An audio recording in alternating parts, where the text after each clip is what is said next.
Well, have you seen this? It's video out of Dallas, Texas, and it's getting a lot of attention online right now, raising eyebrows about the possibility of robot dogs patrolling during World Cup matches.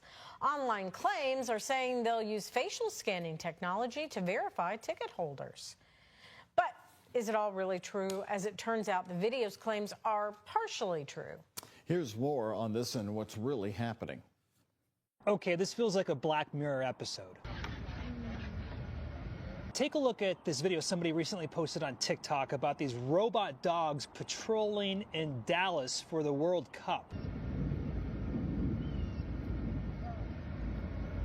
Now, the person who posted this video claims that the robot dogs here were doing facial recognition. According to Boston Dynamics, the company behind these dogs, that's not true. But it is true that robot dogs will be helping out with security in New Jersey and in Dallas during the World Cup.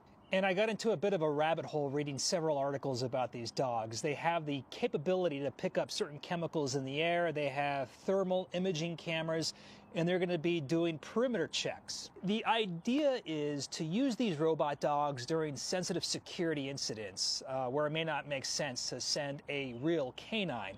I also read that similar dogs are being used in Mexico during World Cup matches there too. And while these robot dogs do have some AI capabilities, they are still ultimately controlled by humans. So there's still some sort of electronic leash, if you will. So real canines, you're not out of a job just yet. The first games of the group stage of the World Cup kick off next Thursday. That's June 11th. And the World Cup final will be Sunday, July 19th at MetLife Stadium in New Jersey.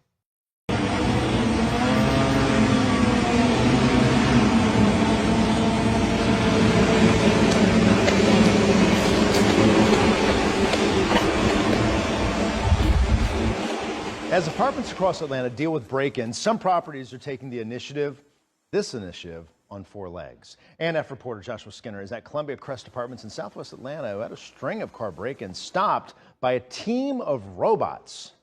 Car break-ins in Atlanta are not unusual, but how this one ended at Columbia Crest Apartments is, when thieves went looking for an easy score on Thursday, May 21st. But what they didn't count on was a security guard with four legs. There's an affordable housing crisis here in Atlanta, and there are a good number of properties that have low occupancy just because they're not safe. That's the idea behind Undaunted, the robotic security company that has found itself on more than 36 commercial and residential properties in a little more than a year. There isn't a technology system out there that can do what we did. What the robots did was notice these thieves breaking into the Columbia Crest parking garage and into cars. One robot followed the fleeing thieves, the other met with police, who arrived in just a couple of minutes after Undaunted alerted them. We're the mission control from Undaunted. One thief was caught on the run, the other led by robots to this trash compactor area. Which is a good place to hide, I guess. Columbia Crest is an affordable housing community and wants as much security as it can muster. Are you happy with the robots? I love it. Some residents even witnessed last Thursday's arrests. He got him, made him stand still. I'm like, what the hell is this? The robot is not a catch-all, but it fills what some properties are finding as a growing need. They can go behind the bushes and in the areas that generally our monitoring patrols don't go to. So while watching where you park might still be a thing, it's now becoming more of a thing for those with less than good intentions. When we do this and we have a moment like this, I blast Ghostbusters and then scream, who are you gonna call? Call Undaunted. In Southwest Atlanta, Joshua Skinner. Juliet, Wilson County, good morning to you, where we have police taking a big step toward what they hope will be faster emergency response times. Yeah, they say the new drone as a first responder program will be fully up and running by September. Fox 17 News' Chris Knowles is live this morning to explain to us how this would work. Good morning, Jennifer Lindsay. I'm sure that you can see this big three that's Right there behind me, this is Fire Station 3 here in Mount Juliet, and this is where this new drone would be housed. And the Mount Juliet Police Department is expecting this to be fully operational 24/7 by September. And they say that this drone is something that they're expected to help increase their response time. And it's designed to, again, get more eyes on emergencies before officers arrive to it. And the chief says that the faster response can help officers gather information quickly, track suspects, and better prepare for what they may find when they get to a scene. The drone was there within 30 seconds and up in the air and watching the suspect vehicle, watching the suspect walk around the home before officers ever arrived. So it takes our officers' response anywhere from 3 to 5 minutes to respond to a call. The drone is there within 30 seconds. The department says that the dispatchers are also being trained as FAA certified drone pilots, and Metro Nashville Police Department also launched their drone pilot program last week. I'm Chris Knowles reporting in Mount Juliet, Fox 17 News, your Code Red station. Wired obtained more than 1,000 pages of internal reports from the DHS, the FBI, and state fusion centers this week. The documents describe new federal surveillance category. It does not appear in any prior public extremism guide, and the name is Anti-Tech Violent Extremism. The category folds a wide range of people under a single domestic terrorism heading. People opposing data centers in their towns, people worried about AI displacing their work, people organizing against concentrated tech CEO power. A New York counterterrorism assessment cited in the reports warns of large-scale protests devolving into, quote, anti-tech violent extremist activity in cities within the next 5 years. The legal scaffolding comes from National Security Presidential Memorandum 7, which was signed last September, and that memo directs the Justice Department to target people holding anti-American, anti-Christian, and anti-capitalism beliefs. The documents that Wired reviewed pulled data center protests, AI displacement organizing, and the Zizian rationalist faction into the same surveillance frame. The intelligence apparatus invents a category when separate fights start reading as a single phenomenon. That is what the Wired documents describe. The federal surveillance posture is being enlarged to receive a movement that has reached coordination scale. There's also another reading underneath the headline. 18 months ago, a council ouster in Festus would not have really rippled to a fusion center desk. And regardless of how legitimate the reasons, it does now. And yet, each successful ballot initiative teaches the next town's residents which tools worked. So what is forming alongside the surveillance enlargement is a civic toolkit for refusing extractive build-outs that did not exist at this time last year. A deeper look at this is in today's edition of the Century Report, and the running record on communities' reactions to the data centers lives on the ARCS tracker on the website. Go check.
coming to y'all with no confessions of shit right now. I'm coming in with something that I think every single individual on here really need to hear.